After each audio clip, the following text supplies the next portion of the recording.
ఓం నమః శివాయ. ఓం నమో నారాయణాయ. నరదృష్టి నివారణ, కర్మ నివారణ, సకల సంచిత కర్మ, ప్రారబ్ధ కర్మ, ఆగమిక కర్మ, దగ్ధ నివారణ, తులాభార కాల భైరవాయ నమో నమః. ఓం దిగంబరాయ విద్మహే తంత్రక్షేత్రాయ ధీమహి తన్నో సంహారకాల భైరవ ప్రచోదయాత్. ఓం శ్రీ మహాలక్ష్మీదేవ్యై నమోస్తుతే. ఓం గణానాం త్వా గణపతిగుం అవామహే కవిం కవీనాపవస్త్రవస్తవం జ్యేష్ఠరాజం బ్రహ్మణస్వత ఆన శృణ్వన్నోతిభిస్సీదసాదనగుం. శ్రీ మహాగణాధిపతయే నమః. హరి ఓం. 1వ తారీఖు 9వ నెల 2024 నుండి 15/9/2024 వరకు పుట్టినటువంటి వారందరూ కూడా ముందస్తుగా జన్మదిన శుభాకాంక్షలు. గతంలో వివాహం అయినటువంటి వారికి వివాహ వార్షికోత్సవ శుభాకాంక్షలు. 1/9 నుండి 15/9 వరకు ద్వాదశ రాశుల్లో గ్రహ గమనాల్ని ఒకసారి వీక్షింపచేద్దాం. వృషభ రాశిలో దేవగురు బృహస్పతి శత్రుస్థానంలో సంచార స్థితి. మిథున రాశిలో కుజ భగవానుడు, కర్కాటక రాశిలో బుధ భగవానుడు, సింహరాశిలో ఏడాది తర్వాత రవి భగవానుడు, కన్యరాశిలో శుక్రుడు మరియు కేతు సంచార స్థితి, కుంభరాశిలో శని భగవానుడు వక్రగమన సంచార స్థితి, మీనరాశిలో రాహు భగవానుడు సంచార స్థితితో ద్వాదశ రాశుల్లో గ్రహ గమనాలు ఈ విధంగా ఉన్నాయి. అందరికీ ముందస్తుగా వినాయక చవితి పండగ శుభాకాంక్షలు. వినాయకుడు అనగానే అవిఘ్నములను తొలగించి ఐశ్వర్యాన్ని ప్రసాదించేటువంటి భగవంతుడు కనుక ఆది పూజ్య మహాగణాధిపతి. అంటే ఏ పూజను మనం ప్రారంభించాలనుకున్నా పసుపుతో చేసిన గణపతి స్వామికి మనం పూజ చేసుకుంటూ ఉంటాం.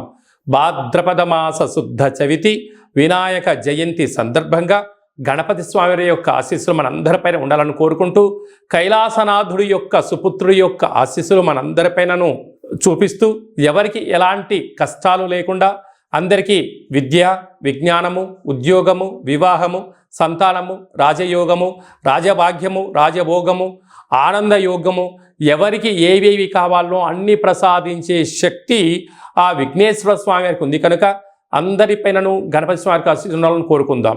దయచేసి వినాయక చవితి రోజు సాయం సంధ్యాకాల సమయంలో ఎవరు దయచేసి ఆకాశంలో ఉండబడినటువంటి చంద్ర భగవానుణ్ణి ఎవరూ దర్శించవద్దు.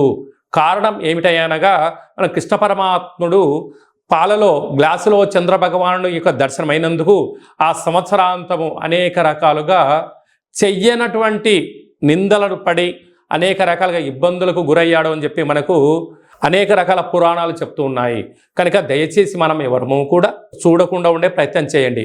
పరిస్థితుల ప్రభావం చేతనో ఏదో పరిస్థితుల ప్రభావం చూసినట్లయితే దగ్గరగా ఉండబడినటువంటి గణేశ స్వామివారి యొక్క మండపం దగ్గరికి వెళ్ళి ఆ అక్షంతలు వేసుకొని స్వామివారికి మనసారా దండం పెట్టుకోగలిగినట్లయితే ఆ యొక్క చంద్ర దర్శన దోషం తొలగిపోతుందని చెప్పి గమనించగలగాలి. వీలైనంత వరకు కలుషితము కానటువంటి, అంటే రసాయనిక రంగులతో తయారు చేసినటువంటి వినాయకుడిని కాకుండా ఆర్గానిక్ సహజ సిద్ధమైన రంగులను ఏర్పాటు చేసినటువంటి గణపతి స్వామిని పూజించుకుందాం. భావి తరాలకి, అంటే రాబోయేటువంటి రోజులలో కలుషితము లేనటువంటి చెరువులను కాపాడుకుందాం. ఎందుకనగా చెరువులో వేయడం వలన నీరు కలుషితం అవ్వడం, అందులో ఉండబడినటువంటి జలరాశులు అంటే చేపలు కానీ, కప్పలు కానీ, అనేక వానపాములు కానీ అవి మరణించకుండా కాపాడుకునే బాధ్యత మన అందరిపైన ఉందని చెప్పి కూడా గమనించగలగాలి. అలాగనే సంపూర్ణంగా మనము ఈ యొక్క గరికను, ఫలాలను, పత్రాలను, పుష్పాలను భక్తితో పూజ చేసుకుందాం. గణపతి స్వామికి ఆశీస్సులు పొందుదాం. అనేక మందికి ఆదర్శంగా ఉందామని చెప్పి కూడా గమనించాలి. తులారాశి వారికి సోమవారం అమావాస్య, సోమవతి అమావాస్య సందర్భంగా, మంగళవారం అమావాస్య, కాళ అమావాస్య సందర్భంగా ఎలాంటి విధి విధానాలు పాటించాలో ఈ వీడియోలో సవివరంగా సంపూర్ణంగా తెలుసుకుందాం. తులారాశిలో ఏ నక్షత్రాలు వస్తాయనగా చిత్తా నక్షత్రంలోని 3వ పాదం, 4వ పాదం, స్వాతి నక్షత్రంలోని 4 పాదాలు, విశాఖ నక్షత్రంలోని 1, 2, 3 పాదములు కలిపితే తులారాశి అవ్వడం జరుగుతుంది. తులారాశి యొక్క అధిపతి శుక్ర భగవానుడు. చాలామందికి పుట్టినటువంటి కాల సమయంలో డేటా ఆఫ్ బర్త్ లేనటువంటి కారణం చేత పేరు యొక్క మొదటి అక్షరాన్ని అనుసరిస్తూ రాశిని తెలుసుకునే ప్రయత్నం చేద్దాం. రా, రి, శ్రీ, రు, రే, రో, తా, తి, తు, తే అక్షరాల వారందరూ కూడా తులారాశి జాతకులే. తులారాశికి అధిపతి శుక్ర భగవానుడు. ఈ యొక్క మఖా నక్షత్రంలో సోమవారం, సోమవతి అమావాస్య, శ్రావణ మాసంతో కూడుకున్నటువంటి అమావాస్య, శ్రావణ మాసానికి అధిపతి మహాలక్ష్మీదేవి అమ్మవారు.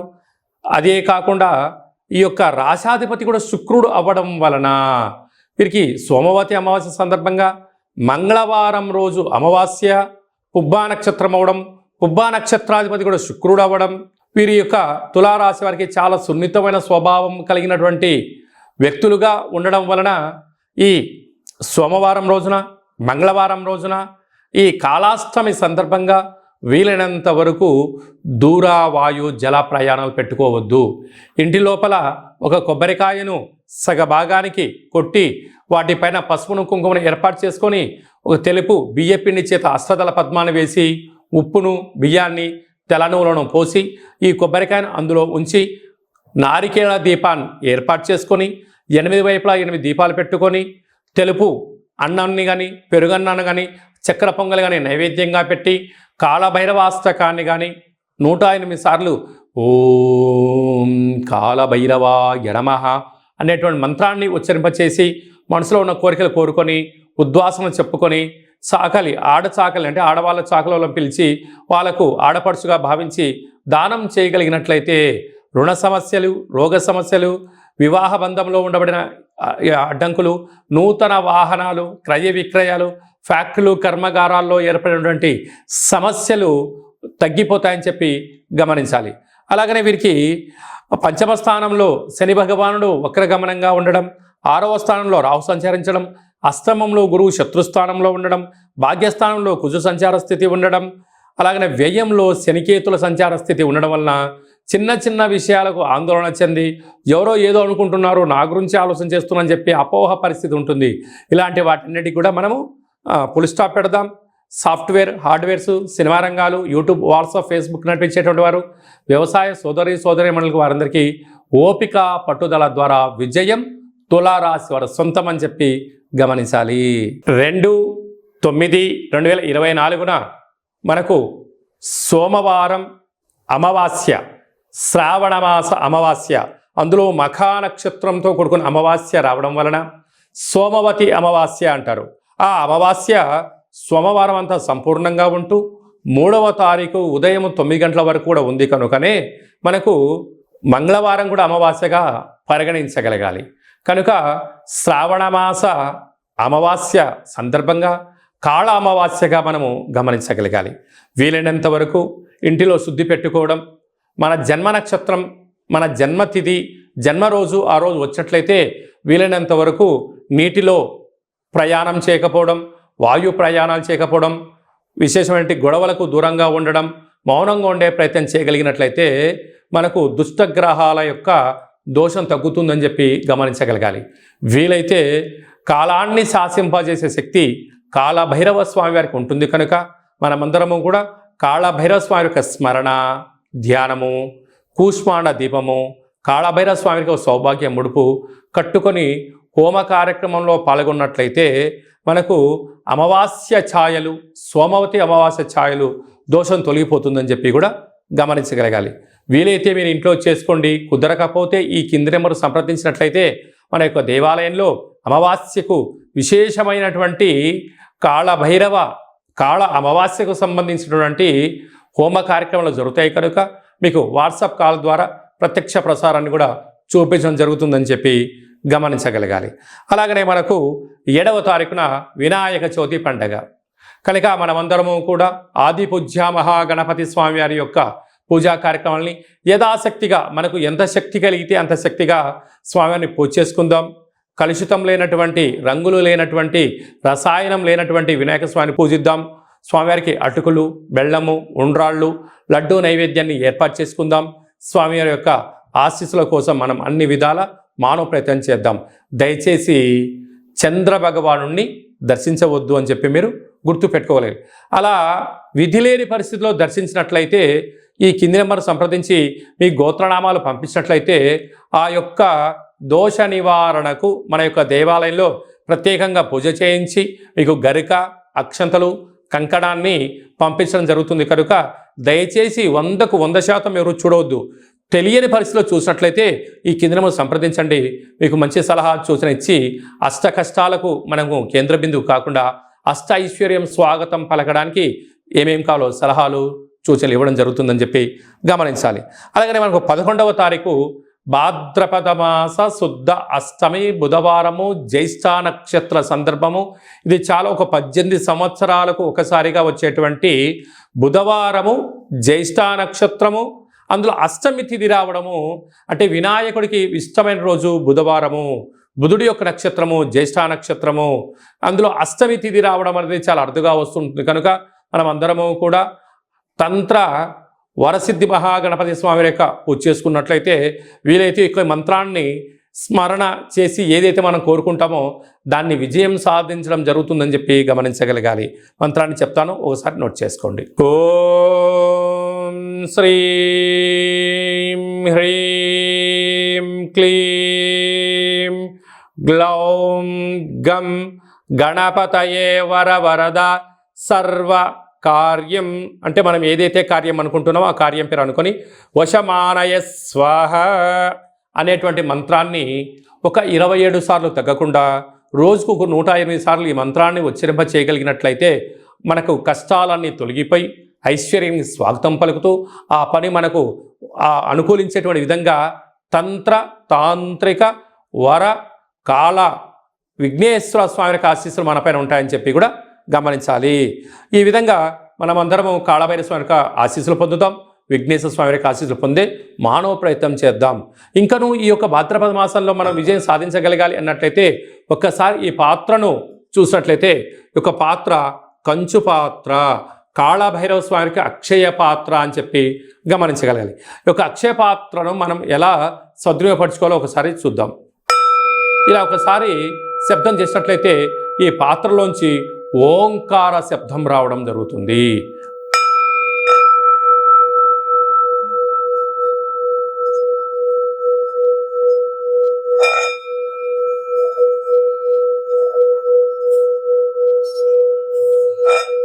ఈ యొక్క శబ్ద తరంగాల ద్వారా మనిషి శరీరంలో ఉండబడినటువంటి 7 చక్రాలు వికసింపచేయడం, ఇంట్లో ఉండబడినటువంటి జ్యేష్ఠాదేవి బయటికి వెళ్ళిపోవడం, గ్రామంలో దేశంలో సంచరించే లక్ష్మీమాత మన గృహంలోకి గళ్ళు గళ్ళు మంటి రావడం జరుగుతుంది.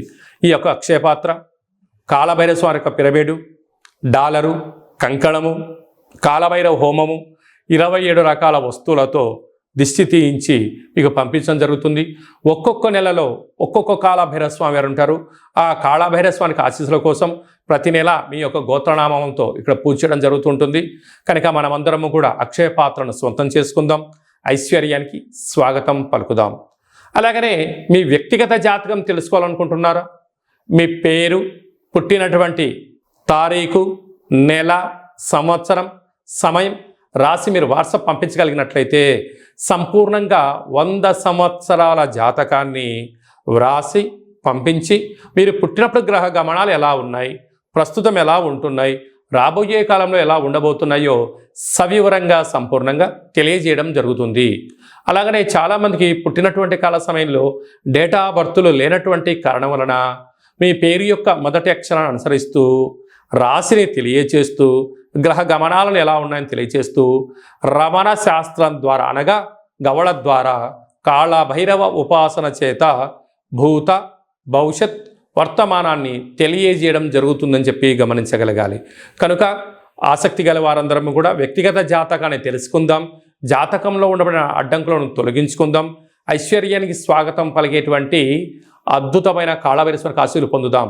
కనుక వ్యక్తిగత జాతకం తెలుసుకోవాలి అనుకుంటున్న వారందరూ కూడా ఈ కింది నెంబర్ని ఆన్లైన్ ద్వారా కానీ ఆఫ్లైన్ ద్వారా కానీ వాట్సాప్ ద్వారా కానీ సంప్రదించి అపాయింట్మెంట్ తీసుకొని సంప్రదించగలరు. మీ యొక్క జాతకాన్ని సవివరంగా సంపూర్ణంగా తెలియచేస్తూ మన యొక్క దేవాలయంలో కాళభైరవ హోమం జరిగినప్పుడు జాతకం చెప్పించుకుంటున్న ప్రతి అందరికీ కూడా ఒక వీడియో కాల్ ద్వారా కాళభైరవ స్వామికి చూపించి ఆశీస్సులు కోసం ప్రయత్నం చేయడం జరుగుతుందని చెప్పి కూడా గమనించగలగాలి. ఇంకను విశిష్టత ఏమిటనగా వినాయక చవితి అనగానే అనేక మండపాలలో అలంకరణ, మండపాలు ఏర్పాటు చేసే విధానము వైవిధ్యభరితంగా ఉండడం జరుగుతుంటుంది. అలాగా గణపతి లడ్డు అనేక మందికి రావాలి, అదృష్టం కావాలి అని అనుకుంటూ ఉంటారు చాలామంది కూడా. అలాంటి వారందరూ కూడా గతంలో లడ్డు కొన్న వారందరూ కూడా మన యొక్క దేవాలయంలో మీ పేరు నమోదు చేసుకున్నట్లయితే మీ యొక్క అంటే మన గ్రామము, మన పేరు, మన మండపము, ఏ సంవత్సరం లడ్డు కొన్నాము అనేటువంటిది మీరు వివరాలు పంపించగలిగినట్లయితే గణపతి లడ్డు అనేటువంటి ఒక సర్వే మహోత్సవ కార్యక్రమం చేస్తూ ఉన్నాం. ఈ సంవత్సరం ఎవరైతే లడ్డు కొన్నారో వారందరికీ ఒక వేదికను ఏర్పాటు చేయడం జరుగుతూ ఉంటుంది. అనేక దేశాలలో కూడా లడ్డు వేలంపాట జరుగుతూ ఉంటుంది. అలాంటి వాళ్ళందరినీ ఒక ప్లాట్ఫామ్కి తీసుకొచ్చి ఒక ముఖాముఖి హిందూ ఆధ్యాత్మిక సమ్మేళన కార్యక్రమాన్ని చేయడం జరుగుతుంది. కనుక గత సంవత్సరంలో అంటే గత 20 సంవత్సరాలుగా మీరు ఎక్కడ లడ్డు కొన్నా ఆ సంవత్సరము మీ పేరు, గోత్రనామాలు రాసి మాకు వాట్సాప్ పంపించగలిగినట్లయితే ఆ సంవత్సరం లడ్డు కొన్నటువంటి వాళ్ళందరినీ కూడా ఒక వేదికపైకి తీసుకొచ్చి హిందూ ఆధ్యాత్మిక లడ్డు మహోత్సవ సమ్మేళనాన్ని ఏర్పాటు చేస్తున్నాం. కనుక గణేష మండపాల వారు, గతంలో లడ్డు కొన్నవారు ఈ కిందను సంప్రదించి మీరు మీ పేరు నమోదు చేసుకోగలిగినట్లయితే మీరు గతంలో లడ్డు కొన్నా ఇప్పుడు లడ్డు కొన్నా ప్రపంచానికి మిమ్మల్ని పరిచయం చేయడమే అంటే ఆన్లైన్లో ఆఫ్లైన్లో మన హిందూ ధర్మాన్ని యొక్క వేదికను బలోపేతం చేస్తూ చెయ్యి కలుపుకొని ముందుకు తీసుకెళ్లే ఒక ప్రయత్నం చేయడం జరుగుతుంది. కనుక మీరందరూ కూడా గణపతి స్వామివారి యొక్క మండపం యొక్క వివరాలు, లడ్డు కొన్న వివరాలను ఈ కింది నెంబర్ని సంప్రదించగలిగినట్లయితే మనమందరము కూడా మిమ్మల్ని అందరి ఆన్లైన్లో 49 విఘ్నేశ్వర లడ్డుకు సంబంధించిన సర్వే కార్యక్రమాలు జరుగుతూ ఉన్నాయి. మనమందరం సర్వేలో పాల్గొందాం. లడ్డు కొన్న వారందరినీ ఒకే చోట చేరుద్దాం. వారి యొక్క సలహాలు సూచనలు తీసుకుందాం. రాబోయే కాలంలో మనందరం కూడా లడ్డు కొని గణపతి స్వామికి ఆశీస్సులు పొందుదాం. అలాగనే మీ అబ్బాయి కానీ అమ్మాయి కానీ ఎంత ప్రయత్నం చేసినా వివాహం అవ్వడం లేదా? మీ అబ్బాయి యొక్క పుట్టినటువంటి కాల సమయంలో గ్రహ గమనాల్లో ఎలాంటి యోగాలు ఉన్నాయి, ఎలాంటి దోషాలు ఉన్నాయో తెలుసుకొని ప్రయత్నం చేసినట్లయితే మంచి సంబంధాలు రావడం జరుగుతుంటుంది. వచ్చేటి వధువు కానీ వరుడు కానీ జాతకంలో గ్రహమైత్రి, జంతుకూటమి, గ్రహకూటమి ఎలా ఉంటుంది, వారికి వివాహ తదనంతరం ఎలాంటి యోగాలు ఉన్నాయి, ఎలాంటి పరిస్థితులు ఉంటున్నాయి కూడా మీకు సవివరంగా తెలియజేయడం జరుగుతుంది. కనుక మనమందరం కూడా జాతకాన్ని తెలుసుకుందాం. కష్టాల కడలకి ఫుల్ స్టాప్ చెప్దాం. ఐశ్వర్యానికి స్వాగతం పలుకుదాం. ఆ కాళభైరవ స్వామి యొక్క ఆశీస్సులు, విఘ్నేశ్వర స్వామి యొక్క ఆశీస్సులు పొందుదామని చెప్పి మనవి అందరికీ ఆశీర్వచనం. ఓం శతమానం భవతి శతాయు పురుష సతేంద్రియ ఆయుష్యేవేంద్రియే ప్రతితిష్టతి ధనం ధాన్యం బహుపుత్రలాభం శత సంవత్సరం దీర్ఘమాయు సర్వే జనా సుఖినో భవంతు లోకా సమస్తా సుఖినో భవంతు సర్వం విఘ్నేశ్వరార్పణమస్తు. ఈ వీడియో మీకు నచ్చినట్టయితే లైక్ చేయండి, షేర్ చేయండి, మా ఛానల్ని సబ్స్క్రైబ్ చేసుకోండి. అందరికన్నా ముందుగా మీ వ్యక్తిగత జాతకం మీరు తెలుసుకోవాలనుకుంటున్నారా? అందరికన్నా ముందు మీరు మంచి రోజులు, ఎలాంటి విధులు పాటించాలో తెలుసుకోవాలనుకుంటున్నట్టయితే మా యొక్క ఛానల్ని సబ్స్క్రైబ్ చేసుకున్న తర్వాత గంట సింబల్ ప్రెస్ చేయండి. ఆల్ అనే బటన్ కూడా తెలియచేయండి. ఆధ్యాత్మికమైన ఈ యొక్క కార్యక్రమాన్ని భగవద్బంధులకు, మిత్రులకు, స్నేహితులకు మీ క్షేమాన్ని ఎవరైతే కోరుకుంటున్నారో, మీరు ఎవరి క్షేమాన్ని అయితే కోరుకుంటున్నారో వారికి ఈ వీడియోను ఫార్వర్డ్ చేసి భగవంతుడి యొక్క ఆశీస్సులు పొందగలరు.